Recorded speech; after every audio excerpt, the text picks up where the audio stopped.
Om Bhurabhuvah Swah Tatsavituर्वरेण्यं Bhargo Devasya Dhimahi Dhiyo Yonah Prachodayat. Om Shanti Shanti Shanti.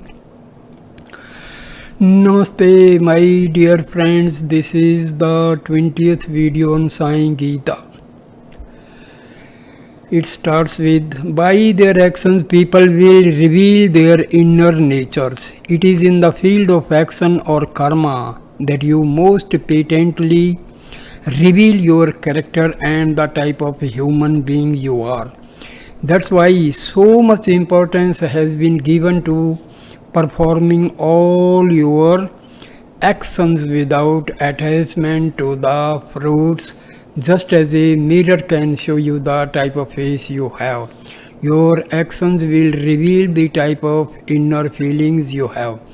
When you have some dealings with others, you can easily find out the type of people they are by examining their actions. People may appear to be very fair, to be serene and mild, and have a very peaceful disposition. In other words, they appear to have a sattvic nature. They may also appear to be individuals ready to undergo great personal sacrifice. You may believe that they are blessed with a sacred heart, but their actions may prove them to be otherwise. Their actions may be totally devoid of love and compassion and true caring and consciousness of others. Their actions may reveal an animal nature or even a demonic nature. Through their actions, their hidden nature is revealed. Other people, by the outer impressions they first make, may seem to be cruel. You may feel that they are curt and abrupt and lacking in civility or gracious manners. They may appear in every way to be very rajasic or even tamasic, the lower animal-like qualities previously discussed. But if in their actions people exhibit compassion and other great human qualities, then you must conclude that they are truly sattvic in nature. So, if you want to ascertain whether a particular person is predominantly sattvic, rajasic or tamasic in nature, whether his inner being is serene and selfless or desire-ridden and quick to react negatively or slothful, vicious and mean, then you need only to observe his actions. People's actions will unmistakably reveal their inner nature. The Gita has pointed out the type of actions that should be performed in daily life. The Gita has not commanded you to renounce everything, take up sannyasa, by which is mean that you detach yourself from all worldly possessions and interest and go to the forest. Rather, the Gita has shown that an important duty and a responsibility of every human being is to undertake useful activities in the world. Furthermore, the Gita proclaims that the secret of human life is to recognize and follow the path of Dharma, which means engaging yourself in selfless and sacred actions that promote the welfare of your fellow human beings. The Gita declares that human life lies in action. You should not even be able to sustain the body if you abstain from all actions. Therefore, every ordinary human being as well as every spiritual aspirant should enter the field of activities and work. But the actions which you perform must be sacred actions. They must conform to the principle of Dharma. You have to convert your activities into karmas which are useful to others. You have to perform actions which are ideal, and you have to practice such ideal actions without any selfish motive. They must originate not from the compulsive drive of desire, but from the peaceful qualities in your heart, devoid of self-interest and attachment to the fruits. Only then can your actions be considered sattvic in nature. Ordinary people will not be able to perform actions completely without desire. You will have to orient your actions and your desires towards the purpose of seeking and experiencing God. When that sacred orientation becomes the basis of all your activities, then your karma becomes yoga that will lead you straight on the path to your goal of becoming one with the divinity. The spell of illusion and its two powerful forces. However, involved with all your actions, there will be the spell of Maya or illusion which will frustrate your efforts to reach your divine goal. There are two powerful forces which make up Maya. These are the veiling power and the projecting power. There is no particular form or shape to these two. First, consider the veiling or covering power. How does it cover? With what does it cover? How can you uncover this thing which it has covered? If it does not have form itself, by what means does it cover? How can it be removed? These are all questions that cannot be answered. Maya is mysterious and inexplicable. Delusion and confusion are its very nature. Consider a rope lying on the road. In the darkness, you are deluded into believing that this rope is a snake. What is it that has covered the rope? Try to understand what happened. You were suddenly filled with a feeling of fear because you imagined a snake lying on the road before you. So it was in your mind that the rope got converted into a snake and you got frightened. Is the snake really there? No, there is no snake there. Then how can the rope be converted into a thing which does not exist and never has existed? This is the delusion. Under what circumstances does this delusion exert its influence on you? It is during twilight or in the dark that you imagine you see the snake when there is only a rope there. It is through darkness that the delusion comes and envelops you. In truth, no snake has replaced the rope, but the delusion declouds the minds of human beings and obscures their clear perception. This delusion is Maya. When you shine your light on the area, you find no snake there. There is only a rope lying there. Thus, in the light, a delusion disappears and the real object is seen. That which exists will always exist. It will never cease to exist. It remains unchanged forever. There cannot be even the slightest variation in its existence. It is only the delusion affecting it which comes and goes. The form that this delusion takes in the mind is the second powerful force of Maya, the projecting power which superimposes imaginary creations and objects on the unchanging basis. In this case, the projection was the snake. Another time it will be something else. Moods, pains, pleasures all come and go. They are something like relatives that come to visit you but do not stay permanently. In the same way, the Maya comes and goes as a delusion for human beings. The delusion in your mind which covers the rope and hides it from you is the veiling power. The illusion which has been projected by your mind onto the rope is the projecting power. With the help of the light, you see the rope as rope and the snake vanishes. So these two aspects of Maya have come in the darkness and have disappeared in the light. The power of Maya to delude can be permanently dispelled.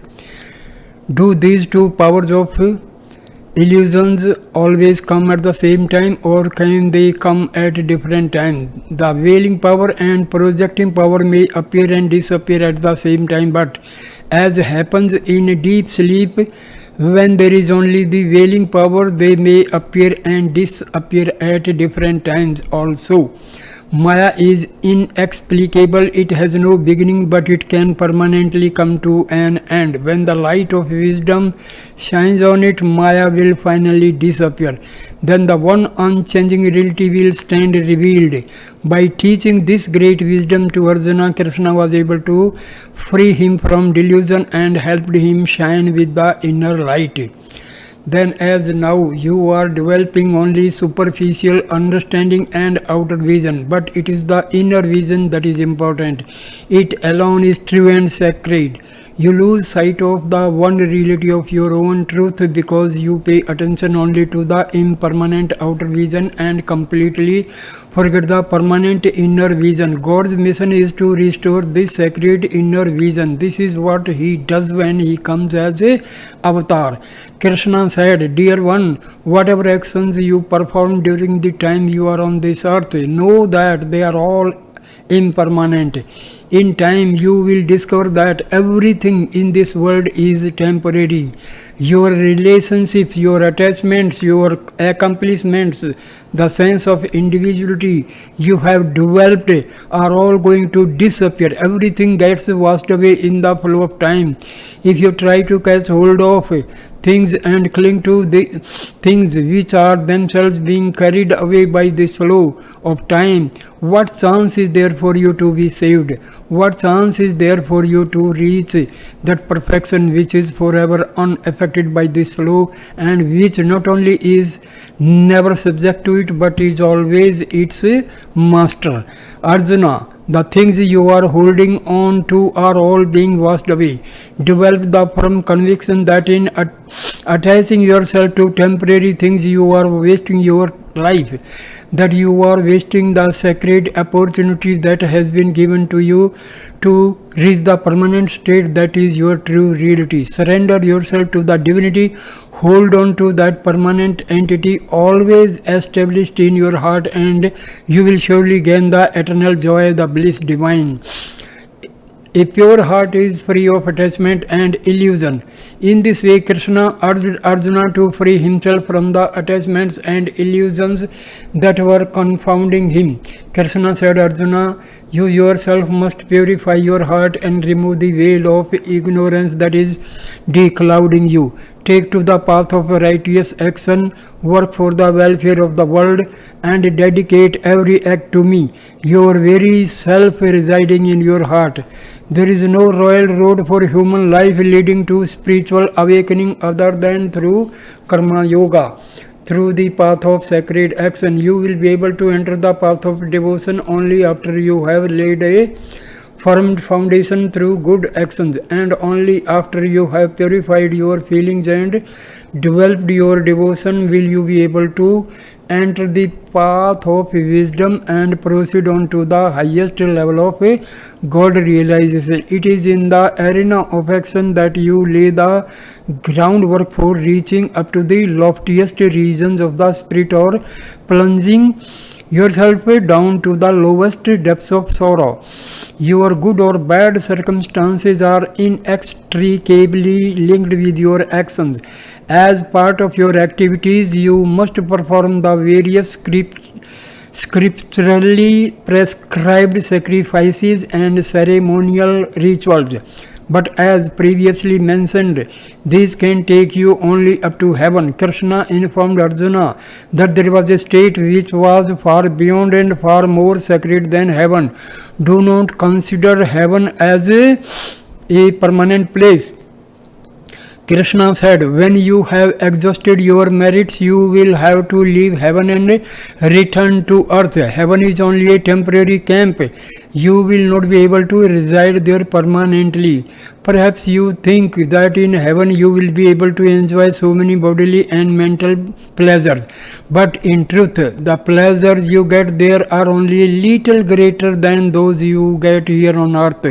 There is a state which is far, far beyond, far more sacred. That state may be reached by identify yourself with God, by associating yourself with the Atma. by merging yourself, small individual self, with your highest eternal self. In order to attain this state, you will have to become totally desireless and selfless. You will have to perform all your actions without expecting any fruits from them. Actions without attachment to the fruits.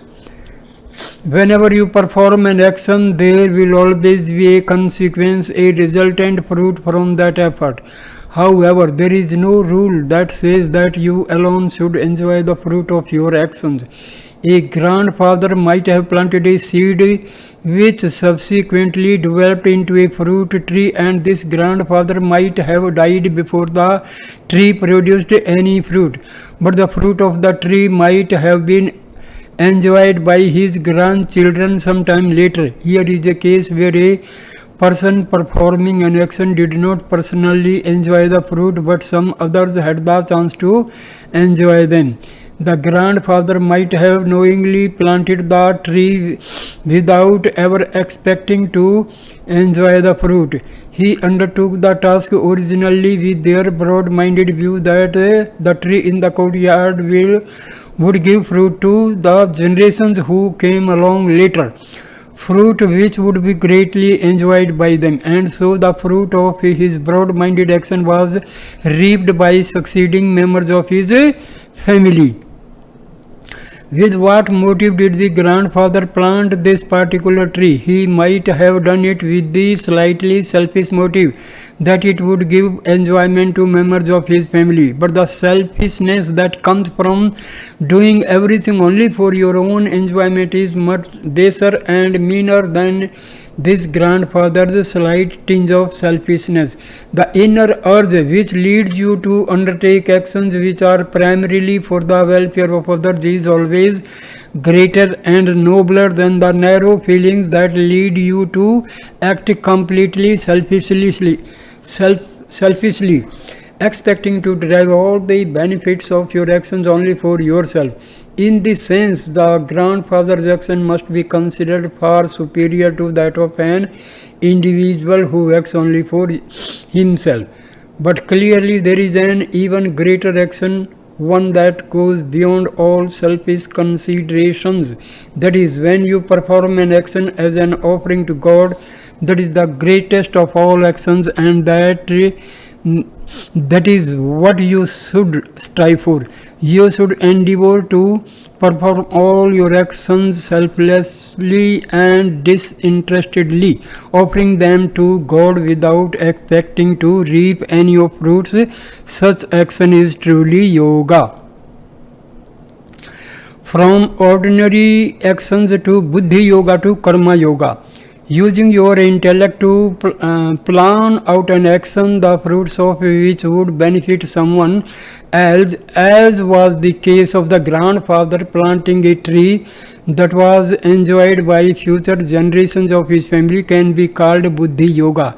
In buddhi yoga, you inquire into the consequences of your actions and thereby base your actions on the reasoning power of your intellect. Intellect goes far beyond the narrow selfish considerations of the lower mind and the senses. But even here there is still a tinge of selfishness. When you are completely free of all selfishness, totally indifferent to the results, acting effectively and with full concentration but without any attachment or desire, and offering all your actions to God, then you are practicing karma yoga. That is far superior to buddhi yoga. Such a high state is not easily accessible to ordinary people, but that does not mean that you should give up trying to attain it. With wholehearted effort and with God's grace, seemingly impossible things can be achieved. If you persist in your efforts, then with practice you will be able to reach this high level of karma yoga in all your activities. To succeed in this, the inner vision must be developed. In order to firmly establish that inner vision, you must keep a particular principle constantly in mind. It is this: no matter how hard you search, whether it be in this physical world or in the world of your dreams and imaginations or any other world, all you will ever see, whenever you look, wherever you look, will be combinations and variations of the five elements, either in their gross or subtle forms. They are the only things you will ever be able to find anywhere. There can never be anything else. There is no such thing as a sixth element. These five elements are all reflections of the unlimited effulgence of God. They are His aspects. Their basis is the one divine principle. Therefore, perform all your actions with full consciousness regarding all objects in the world as the different multifarious names and forms that they appear to be, but as mere combinations of the five elements, energized and illuminated by the one divine principle. When you know that, when you see everything in the world to be sacred manifestations of divinity, then all your actions will automatically become offering to God. By keeping such lofty ideas in view while performing your actions, you effectively turn your vision from the limited outer vision to the liberating inner vision, and thus become a sacred human being. Constantly reflecting in this manner on the divinity that is everywhere is the best way to develop the inner vision that will establish you in Karma Yoga. But such inner vision is very rare among people. Even the greatest Pandits and scholars are steeped only in the outer vision. Here is a story that illustrates this. Ashtavakra at the Assembly of Scholars. Once upon a time, King Janaka called an assembly of great scholars. Noted academicians participated. Famous Pandits and logicians came from all over the realm. Scholars of renown who were extremely articulate in their arguments streamed in. A number of highly gifted persons who were capable of impressing the whole world with their intellectual and verbal prowess came to the great hall of the palace where the assembly was being held. This assembly was composed of such giants, and there was no room at all for ordinary people to enter.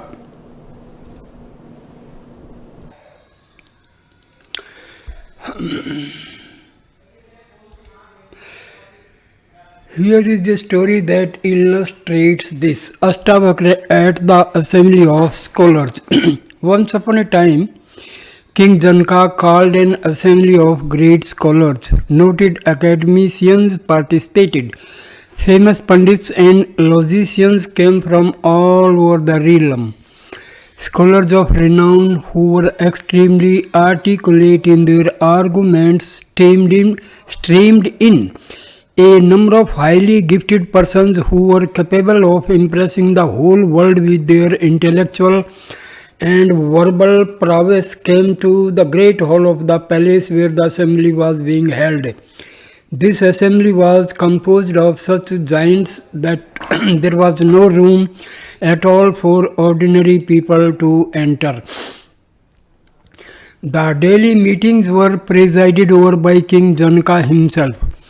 Of the highly select groups in attendance, only the most outstanding and accomplished were given an opportunity to speak and present their views into this magnificent and august assembly.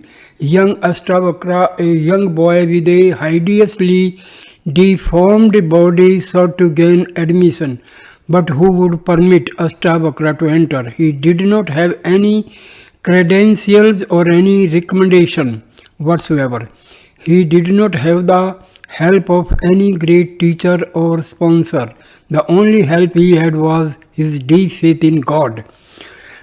Whoever has an abiding faith in God will not be put to any insurmountable difficulties. Temporarily, there may be some obstacles, but in the end he is sure to meet with success. But 3 days Ashtavakra waited at the gate of King Janaka's palace, through which all the participants to the great assembly entered. There, while waiting, Ashtavakra observed all the world-famous scholars who were coming to attend the meeting, although only recognized scholars were being allowed inside. Ashtavakra was not prepared to give up his resolution to join the assembly and participate in its deliberations. I too have a chance, he said to himself, and continued to wait patiently at the gate day after day. There was one observant and sympathetic old scholar who noticed Ashtavakra standing by that gate.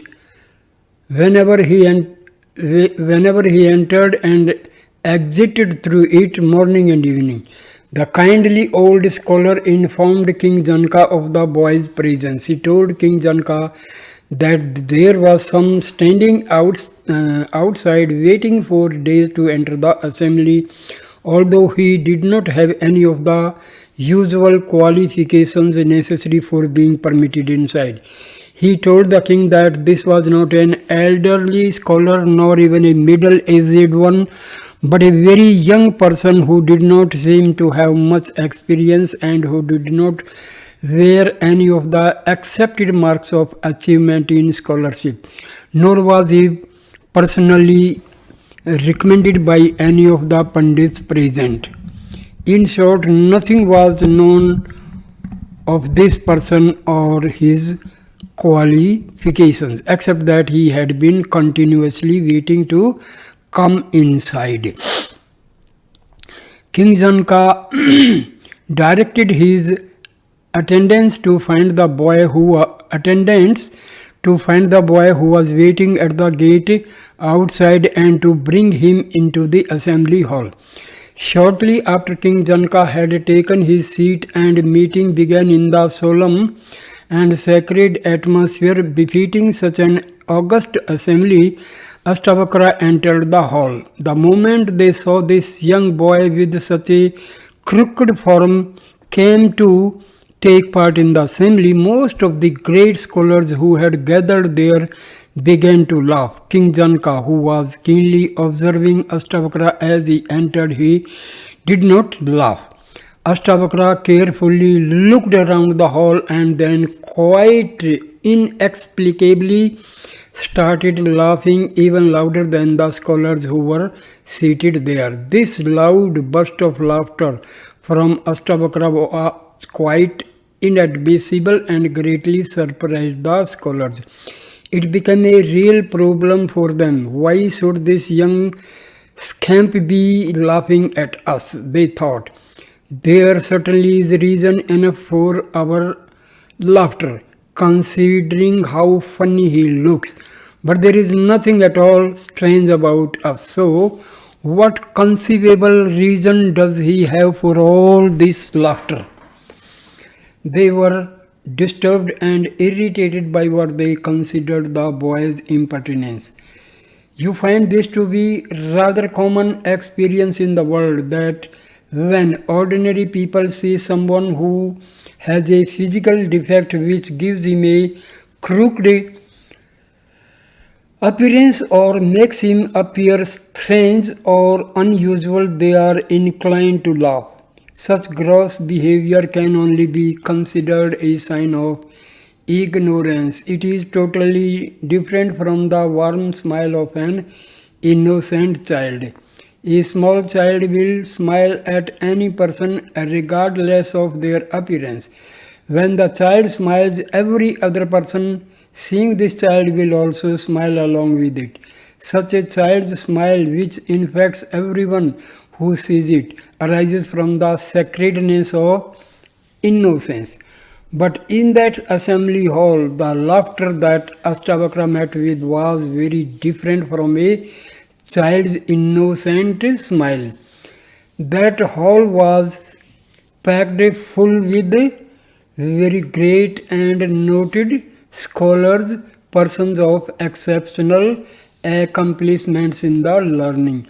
But there was no childlike innocence to be found there.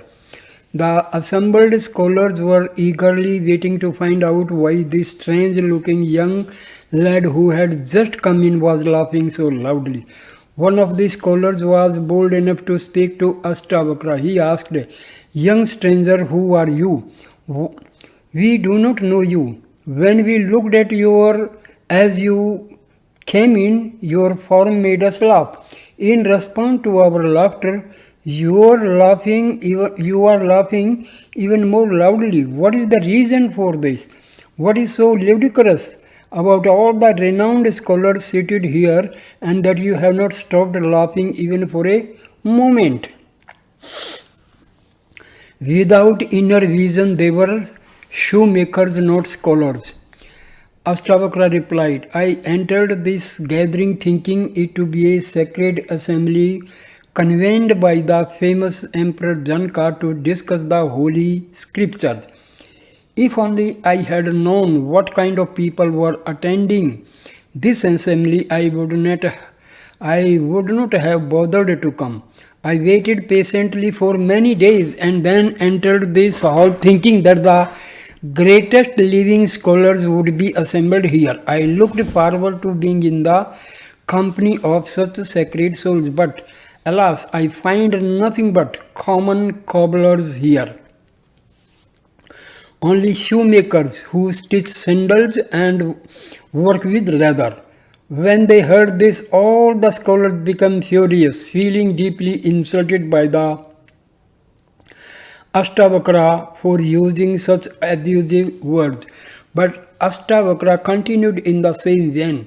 "Cobblers is the proper word to describe you. Only cobblers, only people who work with hides, would think about the worth of a particular skin. Others will not be bothered about it. All of you are laughing at my skin and have obviously decided that it is not worth much. But not even one of you has made any effort to know my spiritual understanding. Pandits would have the capacity to look into inward, but you only seem to care about the outer covering. If you have not developed your inner vision, but you are concerned with the superficial outer vision, then you cannot be considered scholars at all. Then you are only cobblers, shoemakers, specialists in hides." Thus spoke Ashtavakra. The scholars hung their heads in shame. King Janaka, who understood very well what Ashtavakra was saying, invited him to take a seat in that assembly and subsequently bestowed numerous honors upon him. As was the case then, so is the case now. Throughout the world, however great people may be, they have developed only the external vision. They do not bother to cultivate the inner vision. When you examine a person, you pay attention to his physical features, his wealth, his status, his education and degrees and so on. On the other hand, when God examines a person, he looks at the purity of his heart. He pays attention to the peace that is within him. You should also develop such inner vision and inner peace. Whatever be the circumstances, you should not be subject to quick excitement. You should allow time for the nobler feelings to well up from inside you and manifest themselves. Let all the poisonous emerge without interference. Suppose someone insults you, what will you lose by their insult? You should not respond to such insult with any agitation or excitement. If you remain peaceful, all the anger of the other person may freely pour out. But if you try to obstruct others' strong feelings by preventing them from venting their anger, it could possibly lead to a dangerous situation. Consider, as an example, that someone has become sick, that he is feeling quite nauseous and is throwing up the contents in his stomach. What is the reason for his being sick and vomiting? It is because some impurities, some toxic substances have entered his stomach. Wherever there are impurities, you will soon find germs or poisons, and along with them come sickness and diminution of health. For this reason, it is most important that no impurities enter your system. The body is carefully arranged to immediately throw up and expel any toxins that attempt to enter it. When the body reacts naturally by vomiting out the poisons, it would be incorrect to give medicine to stop that vomiting. If medicine is given, the toxins will not be thrown up. Instead, they will remain in the stomach and soon poison the whole system. Therefore, one should allow all the impurities to come out and not obstruct them by giving medicine which suppresses the nausea. After all the impurities have been thrown up, then one can give some healing medicines. Once the vomiting and nausea are over, a person will feel very weak. Then he will do whatever you ask. That is when he will obey you. So this is the best procedure to follow when someone is vomiting out poison. The same thing applies whenever someone is very angry and is vomiting out poison in that form. Let them do it. Do not obstruct them. Whatever they want to say, let them say it as long as they want to. Until such time as it all come out, you should remain peaceful and patient. Why should you subject yourself to a lot of disturbance and excitement? Instead of becoming upset, your patient attitude will actually promote feelings of peace and happiness within you. This itself is the experience of heaven, namely, to maintain your equanimity and compassion under all circumstances. Why should you deny yourself the joy of such heavenly feelings? Patience is a most important quality. Of all the good qualities a person can have, patience and forbearance rank at the very top. Baba has said a number of times that forbearance is truth, forbearance is righteousness, forbearance is non-violence, forbearance is happiness, forbearance really is equal in value to everything that you can find in all the worlds. If a person has forbearance, then he will be able to acquire all the other important qualities such as mind control, sense control, renunciation, fortitude, faith and equipoise. All these make up the state of inner purity. You use soap and water and powders and perfumes of various kinds to purify yourself externally. In the same way, you develop these 6 spiritual treasures and put them into daily practice in order to purify yourself internally. Inner purity is extremely important. It is even more important than outer purity. The Lord is ever present both inside and outside. The entire place where the Lord is to be found must be purified and sanctified, both inner and outer. Then the indwelling God will protect you wherever you go. The 6 spiritual treasures. Krishna taught Arjuna all the qualities which make one an ideal person, firmly established in wisdom. They have been previously mentioned, but let us examine them once again. They are peace of mind, second, sense control, third, renunciation of desire, fourth, fortitude under all circumstances. This means that whatever be the test, whatever be the circumstances, you maintain a steady, undeluded and unwavering mind. Fifth, a firm faith in the teachings of the scriptures as well as in the words of Guru and the great saints who have trod the spiritual path before you. And sixth, being contented under all circumstances and have complete equanimity of mind. Only when you have equanimity of mind will you be able to develop firmness and fortitude. Only when you have fortitude will you be able to develop firm faith. Only when you have intense faith will you have some sacred feelings and renounce desires. Only when you have disgust for the objects of the world will you have sense control. Then when you have achieved sense control, you will gain the peace of mind. Where is peace of mind, there is inner and outer purity. And where there is inner and outer purity, patience will be second nature to you, and you will dwell automatically in that peaceful state. Therefore, you must make an effort to develop these basic qualities which are so vital to progress on the spiritual path. By reading or listening to these teachings on the Gita, or even committing various passages to memory, you will not be able to achieve much. Along with these activities of the mind, you have to put at least one or two of the injunctions given herein to practice.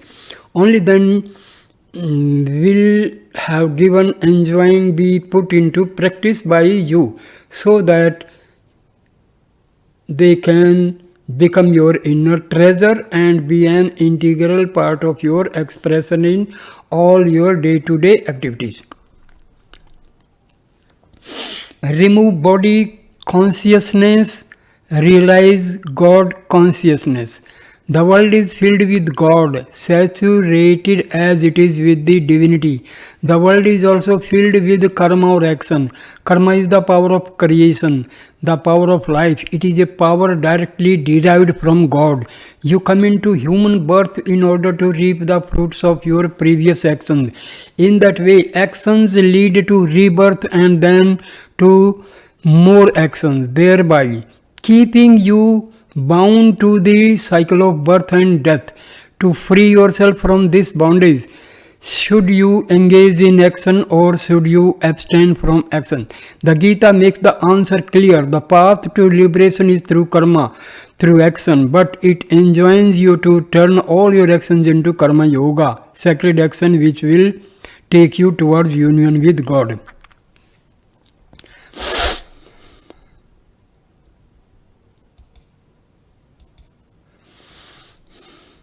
Embodiments of love.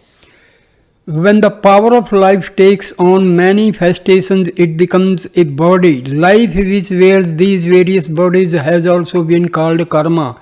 The Sanskrit word karma means work or actions, but karma refers only to the action itself, but also to the cycle of action and reaction of work and its resulting fruits. Your body is formed on the basis of the karma or actions that you performed in an earlier life.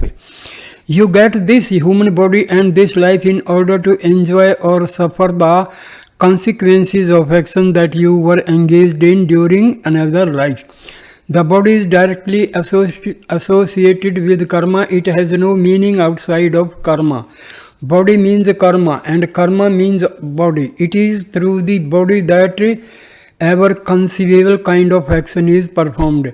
The place and the time where these actions occur are within nature or the world. When actions become sacred and righteous, when they are selfless and of the highest purity, and when they have been offered to God, then they become yoga. They lead to union with God. So you can see that in action, God, man and nature all come together. You perform action in order to sanctify your life. Everything in the world is the result of karma. That is why the ancient wisdom teachings have declared, offer your prostrations to karma. Whatever happens in is the consequence of some previous actions. In other words, the result of karma, and be they good or bad, be they virtuous or evil, all karmas, all actions are derived from the powers of God. The expression may be different, but in the deepest sense, everything comes from God. That is the reason why a yogi, without caring whether it is favorable or unfavorable, accept everything that happens to him as the will of Lord, and considers the performance of righteous actions as his primary duty. The purpose for which you should be performing all your action is to sanctify your life. It is only through God's grace that you gain the privilege to engage in righteous actions. It is through the teachings of the Lord that you get this sacred opportunity and direction. It is for that reason that this holy scripture is called the Gita. Gita means a song. It is the song of the Lord. All those who listen to this song will be able to overcome grief and sorrow, whether it be on the battlefield or on some other field. Wherever this sacred song is sung, grief and sorrow will be dispelled. When actions are performed as offerings to God, they become yoga. This is revealed in the prayer given by a great saint who sang, "O beloved Lord, you are the Atma, my very self. My body is your house. All my daily duties are my offerings to you. My life breath is your praise. Wherever I walk, I am circumambulating you. Whatever word I utter is a mantra in adoration of you. Every karma I perform is done as worship around you." This saint had purified every action performed by his sense organs and offered these actions to the Lord. Thereby all his deeds became acts of worship. When you transform your actions into sacred actions suitable as offerings to God, then your actions will bring you into alignment with God. They will become yoga. You need to recognize the greatness inherent in such yoga and strive to purify every act you perform and offer it to the Lord.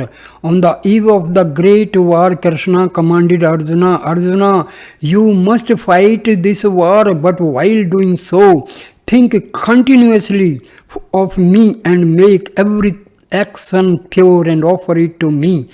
That's what pleases me." Obeying the commands of the Lord, Arjuna fought on the battlefield to preserve righteousness, keeping Krishna steadily in mind.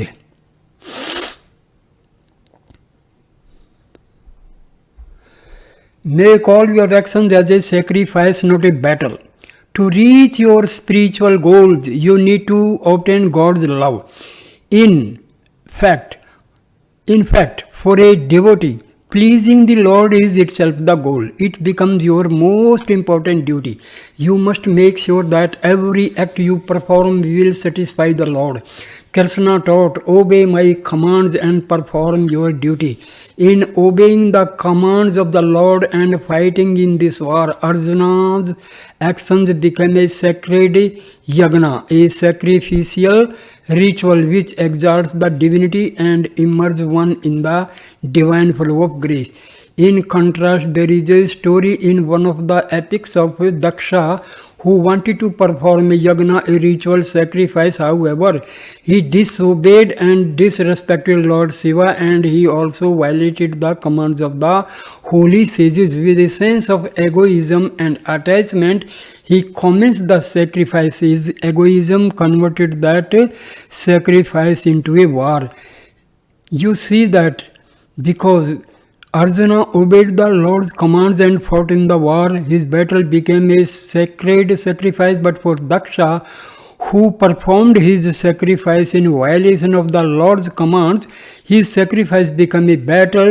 What is a war and what is a sacrifice? All actions that are pure and selfless and performed as an offering to the Lord become a sacrifice, but actions which are undertaken in violation of the Lord's command, which are contrary to the scriptures and which are performed with a sense of egoism and pomposity, undertaken only for the purpose of promoting one's desires or hatreds, all such actions become a war, even though the nature of the action may be that of a sacrifice. When the anguish and hatred in a person takes form in words, and these words in turn lead to arguments and counter-arguments, then a battle will soon ensue.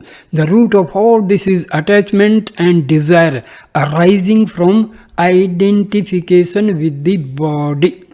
So here I end this video. Thank you, my dear friends, for watching and listening this video with patience. Thank you. Namaskar, my dear friends. Namaskar.